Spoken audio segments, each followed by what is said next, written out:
Howdy folks, Doc here with Last Best Tool. And I've got a couple of quick videos from Olight because they've got a October sale going on. First of all, we're going to take a look at this Javelot Mini, and then in my other video we're going to look at their keychain lights, which I'm fascinated with because oddly these are the lights I use the most. But first of all, let's take a look at this mini thrower. Now, Olight is really creative in taking the best of what they know from some of their successful lights and miniizing it. And here's the Javelot Mini.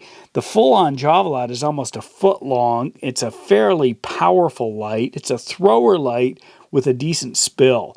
And why that's important is because it's their entry into kind of the spotlight arena. Now, this particular one, the Javelot Mini, uses a smaller battery. And if we look at this, by the way, the threads, the machining on these are excellent. So I'm often pretty quick to add either synthetic grease from Superlube or Superlube's synthetic oil to the threads here. By the way, Snap-on uses Superlube. In this particular one, if we look at it, we've got an 18500. That's a little shorter than an 18650 since that's the length. 2040 milliamp hour 3.6 volt battery. Now it does use a spring up in the front. We can see it there. Or you can drop the battery in and push, and notice there is a bit of rebound. It doesn't use a spring here, so probably shouldn't mount it to your weapon, but that makes sense. It's a beautiful design. It uses kind of an overbuilt mechanism in the front end, but check this out. Now when I turn it on, you're going to see it does have a crenulated bezel here, which that crenulation allows light to spill around the edges. So you're not going to set it down on the top of something and let it just burn its way through either the battery or the material. But also, there is a buzz here. Listen. I don't know if you heard that. I'm going to pop off my little Rode mic and put that right on here. So I think you could hear that. If not, I'll put it right on the mic. So when I push the button to turn it on, I'll repeat that. When I push the button to turn it on, you're actually getting a buzz feel, just like an iPhone or something.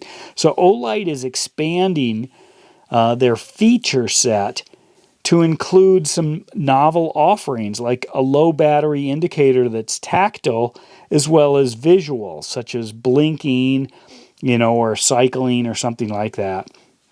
So I'm all for that.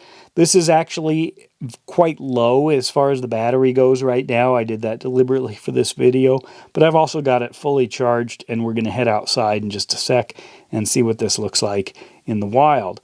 But anyway, it's a small battery in a small form factor for a Olight thrower. It does use the traditional magnetic charging. You can see there's like a beefy rim around this. That's pretty incredible. I mean, it's like it's overbuilt. So it is still using that versus like a USB-C or something. Beautiful anodizing, nice blue highlights. It does come with this heavy plastic holster. You push it in, pop it down. You can operate it in the holster, so that's kind of a nice feature. And it does have plenty of room for a large belt, thick, backpack strap, something like that. So it is a pretty intense system. It's designed for work. Anyway, there's the Olight. Pop that out of there. The Olight Javelot Pro. Olight likes to make things. Here's an Olight Pro. This is a Olight or Javelot Mini. Here's like a Baton Pro. They take a great idea and they either amplify it with the Pro or shrink it down and call it a Mini. Either way, they are listening to the users and thinking, how can we capture the essence, the best part of these lights, and make them bigger, make them smaller, make them more effective. But anyway, let's head out and see what this does in the actual night. So we're out here. It's not very dark right now, and it won't get that dark because tonight's a full moon. This is last week. But anyway, here's some beam shots of the Javelot Mini. So this is on low. You can see it's got a really strong central beam that shoots out. That's an easy 60 yards right there. But also it has this large round circle, which gives you plenty of operating area. This is on low. If I turn it to high, now I can fire it. That's 200 meters at the end of that, or 200 yards down there. You can see it really has some punch. Of course, the runtime at that level is not as long. And then if you're working in a closer environment, as I walk through the trees here. So it's a very specific light. It does have some really great function, but it also has just general purpose use. Fire it out through the trees. And this is all on low. And there it is on high.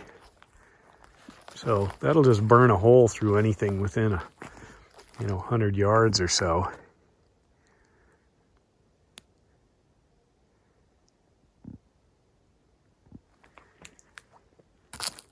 Anyway, so with that, dock out.